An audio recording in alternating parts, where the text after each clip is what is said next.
Hey there, friends. I'm going to try to get this out before the evening light goes away because that's the light I've got right now. I was in the Black Hills in South Dakota about 10 days ago. Was doing some camping there. It's one of my favorite places on the planet. And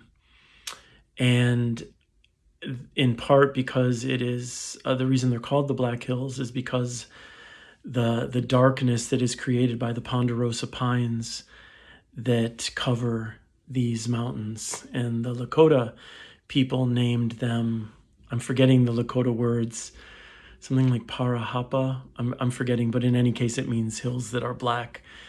And ponderosa pines happen to be one of my favorite trees, as silly as it is to pick favorites among the trees, but I really, really love the ponderosa pine trees. So I was camping there and I was surrounded by ponderosa pines, and I spent 4 nights in the Black Hills. And I would say the first 2 days that I was there, I really needed to get away, which is why I drove to South Dakota from Michigan. I really needed to get in nature, and that's one of my favorite natural areas. And I really needed to take a break from my phone. And this was an extreme way to do it, but my phone addiction is just feels out of control at times, and out of my control anyway at times. So I got in my car and went to the Black Hills, was camping there. And for the first 2 days, I was in my head just around different things going on in my life. And it was so much time just spent in my head, and I was getting frustrated because I felt like here I am in this gorgeous natural place, and I came to nature for a reason, and I was not on my phone much at all, and I felt like I wasn't absorbing the peacefulness that I normally get from nature because I was so just caught up in my thoughts around situations in my life. And it was like 2 days of just like, and this frustration, like, why can't I get into my body and get into my heart? And 2 things about that. One is that a lot of what was coming up for me was a lot of anger around a couple situations. And it was just like 2 days of thoughts that were rooted in anger and frustration.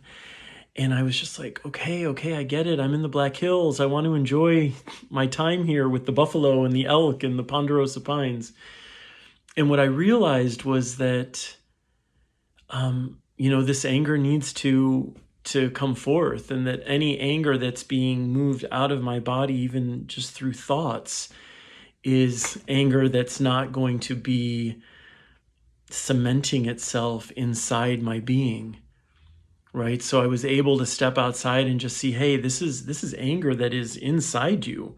So the fact that it's coming out and coming out and coming out and coming out and feels relentless is actually a good thing, right? At least you're allowing the expression of it. And it felt like, have you ever had that experience where you're so busy in your life and you're doing so much and you have so much to do and you're not taking a break and you're really not taking care of yourself within it, but by some miracle you're not getting sick, even though you're eating junk food and working crazy hours or doing whatever it is you're doing. And then the moment you have a break or the moment you go on vacation, you get sick immediately. Have you ever had that experience? And it's like your body knows, like when you're going like this, there's some understanding, or can be, in your body of like, okay, now's not the time to get sick. There's no time to get sick. And the moment you have a break or the moment you're on vacation, your body's like, I've been holding this in for a long time, so we're getting sick now, right? You have not been taking care of yourself, and here's the physical expression of that. And that's what it felt like. It was like so much anger was surging up, just like anger, and these thoughts and thoughts and thoughts and thoughts and thoughts. And it felt like, oh, I'm camping, I'm in nature, I'm not on my phone, I have no distractions. And so all this anger that's been building up inside is coming forth, which isn't to suggest that I don't also have a lot of anger in my day-to-day life at times. I mean, look at the world we're living in. Look at this country. There's a lot to be angry about all the time. But this was an exaggerated anger. So So the anger's coming up. I feel like, oh my God, I've been here 2 days and I want to just be connecting with the trees and being in nature, and I'm just in my head. And on the third day, I was lying in my hammock between ponderosa pines looking up at their leaves, and I got a communication from the trees because I was feeling really frustrated about the fact that I'm camping and in nature and in my head the whole time. And this is what the trees told me. I mean, I didn't hear the voices of the trees or anything, but this was kind of the download that came from the forest around me. And it was this. It was that the part within me that is so in total alignment with nature and with all things and never confused about that, right? Always in balance with that. That place within me that experiences life that way, in deep connection to nature, to love, to the universe, is always open and receiving the gifts of the natural world around me. Which is to say that even though I was so in my head, and even though I felt like by being in my head, I was blocking out the gifts of the trees around me and the wisdom and the energy of the trees around me, that the place within me that connects with that energy was not closed and was not cut off, because that place is in harmony with the natural world. There is a place within all of us that is never out of sync with the trees and with the oceans and with the stars and with the cosmos. It's just who we are. So the trees were telling me not to worry that I'm missing out, not to worry that I'm closing off myself to their energy and to their wisdom, that it's coming through. And it may not be coming through mentally, but that's never where it's coming through, right? The potential for mental understanding of the energies of the forests and the trees and the stars is limited.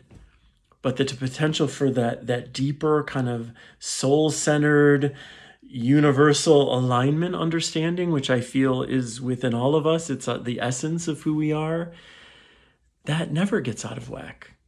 And yes, we can bury ourselves with fears and anxieties and busyness and drugs and all of these other things that do create walls and barriers to being able to receive energy in a clearer way, but that doesn't mean that we're not receiving it. It just means that really what I saw that I was burying was my mental ability to perceive what was going on with the trees and my being. And truly, when I'm feeling most aligned with nature, that has nothing to do with my mind anyway.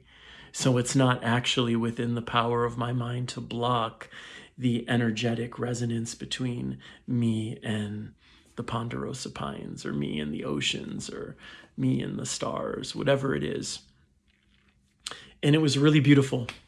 It helped me just, one, I felt okay that all this anger that was happening, as frustrating as it was, especially in such a beautiful place, was really okay and needed to be happening. And so I could find my way, even though it was with frustration, I could find my way to just acceptance. Hey, all of this energy is being released from your body, and you don't want to be holding it, because we're all holding so much anger and so much grief and so much insecurity, and we keep it inside, and we poison ourselves with it.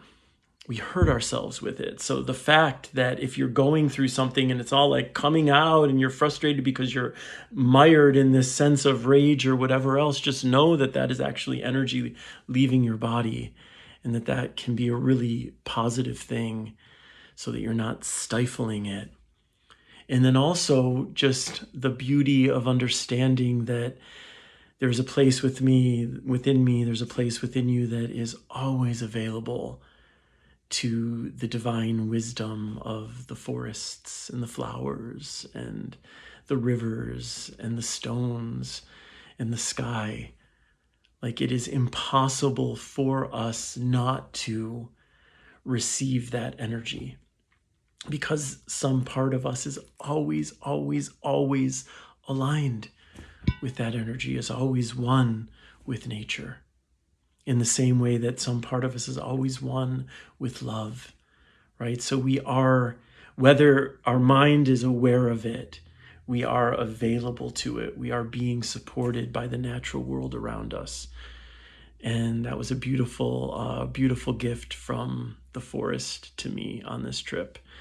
So, and I say that in part to remind us all that where we place ourselves, the choices we're making, the time we're giving over to time spent in nature or in meditation or whatever it is, even when you feel like if you're meditating for 20 minutes and you were relaxed for 30 seconds, if that, it doesn't mean that the act of meditation isn't still benefiting you, right? These energies are alive. They are permeating in the way that they need to permeate, and the parts of us that are always available to them is receiving. At least that's how I'm understanding it. That was how I took the message of the trees. And as with everything I say, take what resonates, discard what doesn't. I am just speaking to you from my lived experience and my understanding in the moment of what I'm living.